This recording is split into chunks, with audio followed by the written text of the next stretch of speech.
Kenalkan nama saya Rahma Nabila dengan NIM 64241708. Kenalkan nama saya Tia Rahmawati dengan NIM 64241381. Di sini saya akan membahas latar belakang. Pemutusan hubungan kerja atau PHK merupakan isu penting dalam hubungan intelektual karena berkaitan dengan perlindungan hak pekerja sebagaimana diatur dalam Undang-Undang Nomor 6 Tahun 2023 yang mewajibkan PHK dilakukan secara sah, beralasan, dan tidak sepihak. PT Goto, Gojek Tokopedia, terdampak tekanan ekonomi digital global akibat bubble burst sektor startup, sehingga melakukan restrukturisasi yang berujung kepada PHK massal. PHK tersebut menimbulkan dampak sosial dan ekonomi bagi pekerja serta menurunkan citra perusahaan, sementara pemenuhan hak pasca PHK masih perlu dievaluasi agar sesuai dengan prinsip perlindungan pekerja. Pemberhentian tenaga kerja. Pemutusan hubungan kerja atau PHK merupakan peristiwa hukum yang mengakhiri hubungan kerja antara pekerja dan pengusaha sehingga hak dan kewajiban kedua pihak berakhir, serta tidak dapat dilakukan secara sepihak karena harus tunduk pada ketentuan peraturan perundang-undangan ketenagakerjaan. Dalam hukum Indonesia, PHK diatur dalam Undang-Undang Nomor 6 Tahun 2023 tentang Cipta Kerja sebagai penyempurnaan Undang-Undang Nomor 13 Tahun 2003 yang menegaskan bahwa PHK wajib dilakukan secara sah, beralasan, dan sesuai prosedur untuk melindungi hak kerja, di mana PHK tanpa dasar hukum dan tanpa pemenuhan hak normatif dapat dikategorikan sebagai pelanggaran hukum dan berpotensi menimbulkan sengketa hubungan industrial. Selanjutnya, PHK dalam perspektif Undang-Undang Nomor 6 Tahun 2003 tentang Cipta Kerja. Undang-Undang Nomor 6 Tahun 2023 tentang Cipta Kerja mengatur PHK untuk menyimbangkan kepentingan dunia usaha dan perlindungan pekerja. PHK harus dihindari dan hanya dilakukan jika tidak ada alternatif. PHK harus berdasarkan alasan yang sah dan perusahaan harus memenuhi hak-hak pekerja, termasuk pesangon dan uang penghargaan, untuk memberikan kepastian hukum bagi pekerja yang terkena PHK. Nah, di sini saya akan menjelaskan jenis-jenis PHK.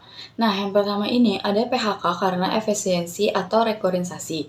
Jenis PHK ini dilakukan perusahaan sebagai upaya menyesuaikan diri dengan kondisi ekonomi, seperti penurunan pendapatan, perubahan strategis bisnis, atau rekorisasi organisasi agar perusahaan tetap bertahan. Nah, yang kedua, akibat pelanggaran disiplin atau kinerja. PHK ini terjadi apabila pekerja melakukan pelanggaran berat terhadap peraturan perusahaan atau perjanjian kerja, serta apabila kinerja pekerja tidak memenuhi standar yang telah ditetapkan meskipun telah diberikan pembinaan. Nah, yang ketiga adalah PHK sepihak. PHK sepihak adalah pemutusan hubungan kerja yang dilakukan oleh perusahaan tanpa persetujuan pekerja dan tanpa melalui mekanisme penyelesaian perselisihan yang sesuai dengan hukum. Praktik ini berpotensi melanggar hak kerja. Nah, yang terakhir itu ada PHK akibat penutupan perusahaan atau force majeure. PHK ini dilakukan karena perusahaan mengalami pailit, tutup secara permanen, atau menghadapi keadaan memaksa seperti bencana alam atau kondisi yang luar biasa yang tidak dapat dihindari. Prosedur PHK yang benar. Pemutusan hubungan kerja tidak dapat dilakukan secara langsung tanpa tahapan yang jelas berdasarkan Undang-Undang Nomor 6 Tahun 2023 tentang Cipta Kerja. PHK harus dilakukan melalui prosedur hukum tertentu agar tidak merugikan salah satu pihak, khususnya pekerja. Prosedur ini bertujuan untuk menciptakan hubungan industrial yang adil dan berkeadilan.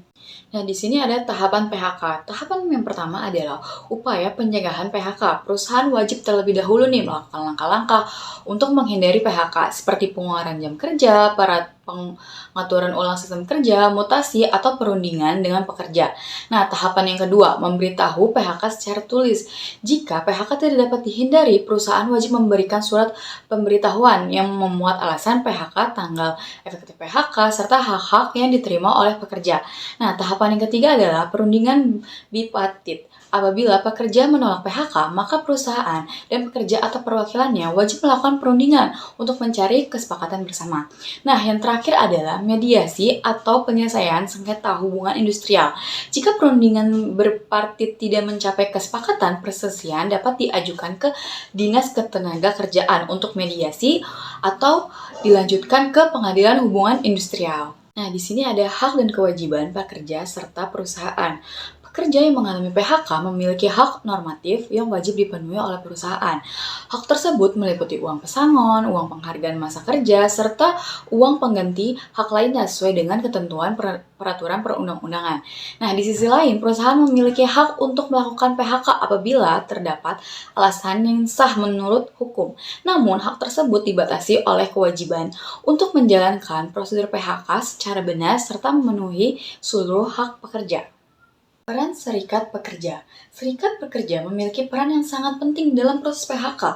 Serikat pekerja bertindak sebagai wakil pekerja dalam perundingan berpartit, memastikan bahwa PHK dilakukan sesuai dengan ketentuan hukum, serta memberikan pendampingan hukum apabila terjadi sengketa. Selain itu, serikat pekerja juga membantu pekerja memahami hak-hak normatif yang harus mereka terima. Nah, di sini ada dampak PHK. Pemutusan hubungan kerja memiliki dampak yang luas dan kompleks bagi pekerja. PHK dapat menimbulkan dampak psikologis seperti stres dan kecemasan, serta dampak ekonomi berupa hilangnya sumber pendapatan. Nah, bagi perusahaan dan masyarakat, PHK dapat memengaruhi produktivitas, stabilitas sosial, dan tingkat pengangguran. Oleh karena itu, PHK harus menjadi langkah terakhir yang dilakukan secara bijak dan sesuai dengan hukum. Selanjutnya, saya akan membahas dampak PHK dari sudut pandang karyawan. Karena karyawan merupakan pihak yang paling langsung merasakan konsekuensinya. Yang pertama, dari sisi psikologis. PHK merupakan peristiwa kerja yang bersifat negatif dan dapat memicu tekanan emosional yang berkelanjutan, terutama apabila proses PHK dipersepsikan tidak adil atau tidak transparan. Dampak psikologis ini tidak hanya dirasakan oleh karyawan yang terkena PHK, tetapi juga dapat meluas ke lingkungan keluarga. Misalnya, melalui perubahan peran dan meningkatnya ketegangan dalam hubungan interpersonal. Selanjutnya, dari sisi ekonomi, PHK juga menimbulkan dampak ekonomi yang signifikan. Terputusnya hubungan kerja menyebabkan hilangnya sumber pendapatan utama karyawan. Kondisi ini berpotensi menurunkan tingkat kesejahteraan individu dan rumah tangga, sehingga pekerja harus mengurangi konsumsi, menunda kewajiban finansial, bahkan menggunakan tabungan jangka panjang untuk memenuhi kebutuhan dasar. Lalu, selain berdampak langsung pada karyawan, PHK juga menimbulkan konsekuensi yang signifikan bagi perusahaan, baik dari sisi citra, produktivitas, maupun loyalitas karyawan. Yang pertama, dari sisi citra. Pelaksanaan PHK, terutama dalam skala besar, dapat mempengaruhi citra dan reputasi perusahaan di mata publik, investor, serta pemangku kepentingan lainnya. PHK yang dinilai tidak adil, kurang transparan, atau tidak memperhatikan aspek kemanusiaan berpotensi menimbulkan persepsi negatif terhadap manajemen perusahaan. Selanjutnya, dari sisi produktivitas. Pasca PHK, perusahaan seringkali menghadapi penurunan produktivitas. Hal ini disebabkan oleh meningkatnya beban kerja karyawan yang tersisa, serta menurunnya motivasi dan rasa aman dalam bekerja. Selain itu, dapat muncul fenomena survivor syndrome, yaitu kondisi di mana karyawan yang tidak terkena PHK mengalami kecemasan dan ketidakpastian yang berdampak pada kinerja. Terakhir, dari sisi loyalitas, PHK juga dapat berdampak pada menurunnya loyalitas dan komitmen karyawan terhadap perusahaan. Putusan PHK sering menimbulkan rasa tidak percaya terhadap manajemen, sehingga karyawan yang tersisa cenderung memiliki keterikatan emosional yang lebih rendah dan meningkatnya keinginan untuk mencari peluang kerja di tempat lain. Tidak berhenti pada karyawan dan perusahaan, PHK juga menimbulkan dampak yang lebih luas terhadap industri dan masyarakat. Dalam skala yang lebih luas, PHK tidak hanya berdampak pada individu dan perusahaan, tetapi juga pada industri dan masyarakat. Peningkatan jumlah PHK dapat menyebabkan naiknya tingkat pengangguran, menurunnya daya beli masyarakat, serta berkurangnya aktivitas ekonomi di berbagai sektor. Kondisi ini berpotensi meningkatkan ketimpangan sosial dan menambah beban negara dalam penyediaan program perlindungan sosial. Selain itu, PHK dalam jumlah besar juga dapat memengaruhi stabilitas industri, seperti berkurangnya tenaga kerja terampil, menurunnya daya saing, serta terhambatnya pertumbuhan ekonomi baik di tingkat regional maupun nasional. Baik, selanjutnya itu ada profil perusahaan. Nah, PT Goto Gojek Tokopedia Tbk atau biasa disebut Goto adalah perusahaan teknologi terbesar di Indonesia yang terbentuk dari merger Gojek dan Tokopedia pada 17 Mei 2021 dengan valuasi sekitar 18 miliar US dollar. Nah, Goto mengintegrasikan layanan on-demand, e-commerce, dan finansial teknologi untuk membangun ekosistem digital inklusif yang mendukung jutaan pengguna, mitra driver, dan UMKM, serta berkontribusi sekitar 2-5% terhadap PDB digital nasional pada periode 2023-2025. Nah, perusahaan mencatat IPO terbesar di Asia Tenggara pada April 2022 dengan dana sebesar 15,8 triliun. Nah, Goto menerapkan struktur organisasi fungsional dengan hierarki relatif datar guna mendukung agile development. Nah, kepemimpinan perusahaan diisi oleh jajaran profesional berpengalaman dengan fokus pasca merger pada integrasi ekosistem dan efisiensi operasional. Nah, restrukturisasinya pada 2022 sampai 2023. Ini termasuk pengurangan jumlah karyawan dilakukan untuk menekan biaya dan mendorong keberlanjutan bisnis. Secara strategis, Goto mengedepankan sinergi ekosistem gotong royong digital melalui integrasi logistik, pembayaran dan pembiayaan UMKM, serta pemanfaatan teknologi AI. Nah, perusahaan bertransisi dari strategi growth at all costs menuju profitabilitas berkelanjutan yang mulai terlihat dari pencapaian EBITDA positif pada akhir 2023. Meskipun masih menghadapi persaingan ketat di industri teknologi dan e-commerce. Nah, selanjutnya ini ada analisis kasus PHK PT Goto. Nah, yang pertama itu kita analisis kronologi dan skala PHK-nya.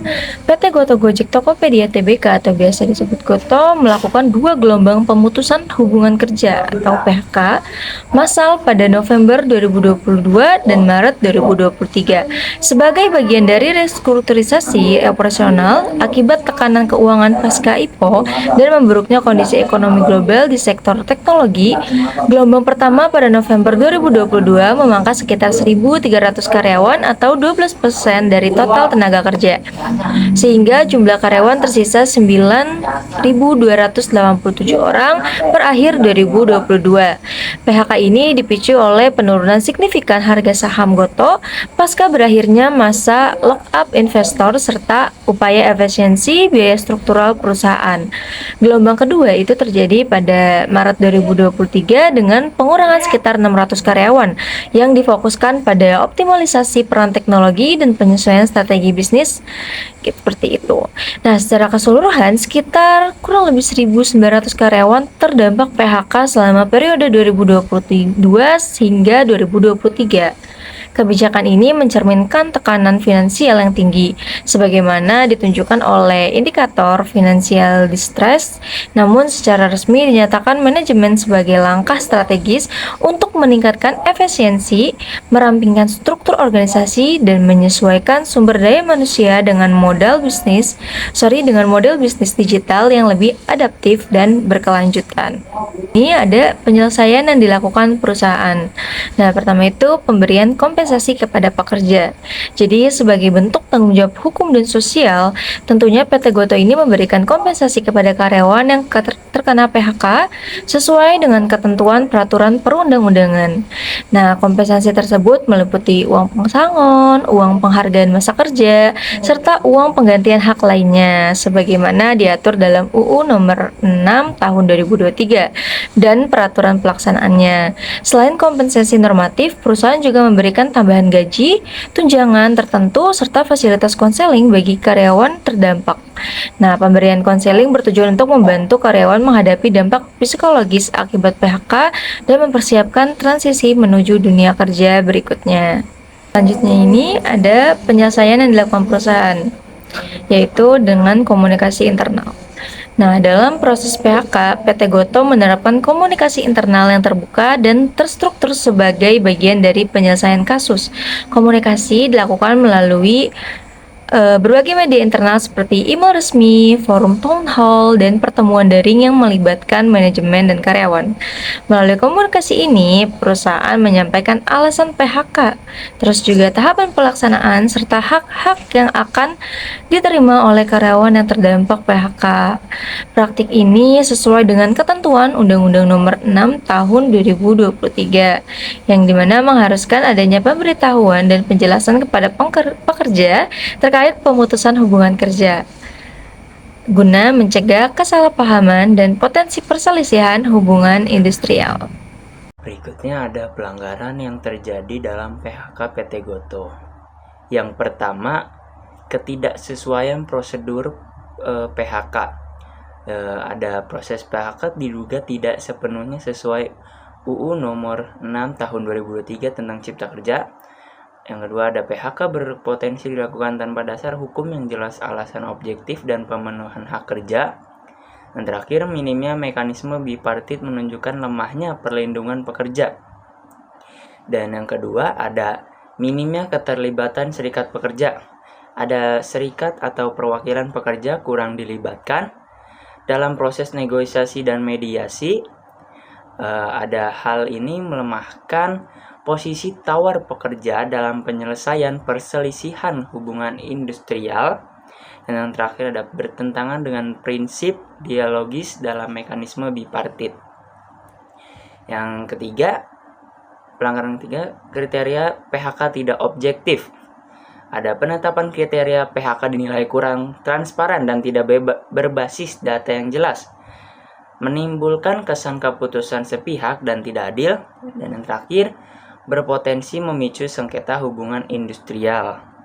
Nah, yang selanjutnya ini ada penyelesaian yang dilakukan perusahaan, yaitu dengan komunikasi internal. Nah, dalam proses PHK, PT Gotoh menerapkan komunikasi internal yang terbuka dan terstruktur sebagai bagian dari penyelesaian kasus. Komunikasi dilakukan melalui berbagai media internal seperti email resmi, forum town hall, dan pertemuan daring yang melibatkan manajemen dan karyawan. Melalui komunikasi ini, perusahaan menyampaikan alasan PHK, terus juga tahapan pelaksanaan, serta hak-hak yang akan diterima oleh karyawan yang terdampak PHK. Praktik ini sesuai dengan ketentuan Undang-Undang Nomor 6 Tahun 2023, yang dimana mengharuskan adanya pemberitahuan dan penjelasan kepada pekerja terkait pemutusan hubungan kerja guna mencegah kesalahpahaman dan potensi perselisihan hubungan industrial. Negatif PHK. Yang pertama, dampak terhadap karyawan, kehilangan pekerjaan dan pendapatan. Nah, menyebabkan ketidakstabilan ekonomi serta hilangnya jaminan sosial dan kesejahteraan. Ada stres psikologis, menimbulkan kecemasan, tekanan mental, dan ketidakpastian masa depan. Yang kedua, dampak terhadap perusahaan, penurunan citra dan reputasi. PHK massal dapat menciptakan persepsi negatif terhadap komitmen perusahaan pada kesejahteraan pekerja. Berikutnya ada turunnya loyalitas dan produktivitas. Rasa tidak aman karyawan yang tersisa berdampak pada motivasi dan kinerja kerja. Yang terakhir ada dampak terhadap industri, peningkatan pengangguran. PHK massal berkontribusi pada meningkatnya pengangguran dan beban sosial ekonomi. Persepsi negatif sektor teknologi. yaitu menurunkan kepercayaan pencari kerja dan investor terhadap stabilitas industri teknologi. Di bagian ini, saya akan menjelaskan bagaimana penyelesaian PHK yang seharusnya dilakukan berdasarkan prinsip umum yang diatur dalam undang-undang.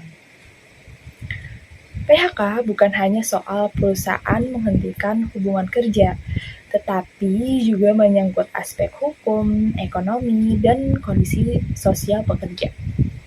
Karena itu, Undang-Undang Nomor 6 Tahun 2023 tentang Cipta Kerja menegaskan bahwa PK itu harus dilakukan secara adil, transparan, dan dijadikan sebagai upaya terakhir. Dalam kasus PT Goto Gojek Tokopedia Tbk atau Goto, penyelesaian PHK idealnya tidak hanya berfokus pada efisiensi perusahaan, tetapi juga pada perlindungan tenaga kerja dan keberlanjutan hubungan industrial. Yang pertama adalah keterlibatan serikat pekerja dan transparansi. Pada pasal 151 Undang-Undang Cipta Kerja menyebutkan bahwa pengusaha, pekerja, dan serikat pekerja itu wajib mengupayakan pencegahan PHK. Apabila PHK tidak dapat dihindari, maka alasan PHK dan hak pekerja harus disampaikan secara tertulis dan jelas. Pada PT Goto, keterlibatan serikat pekerja serta komunikasi yang terbuka sejak awal restrukturisasi menjadi penting agar pekerja tidak merasa dirugikan dan potensi konflik dapat diminimalkan. Selanjutnya adalah reskilling atau pengembangan karir. PHK yang terjadi akibat efisiensi seharusnya tidak memutus tanggung jawab perusahaan terhadap masa depan pekerja. Karena itu, PT Goto sebaiknya menyediakan program reskilling atau upskilling untuk meningkatkan kompetensi pekerja yang terdampak. Program ini tidak hanya membantu pekerja beradaptasi dunia kerja, tetapi juga menunjukkan komitmen sosial perusahaan terhadap kualitas sumber daya manusia. Nah, selain dampak ekonomi, PHK juga berdampak pada kondisi psikologis pekerja. Oleh karena itu, proses PHK perlu dilakukan secara humanis, dengan komunikasi yang sopan, empatik, dan tidak mendadak.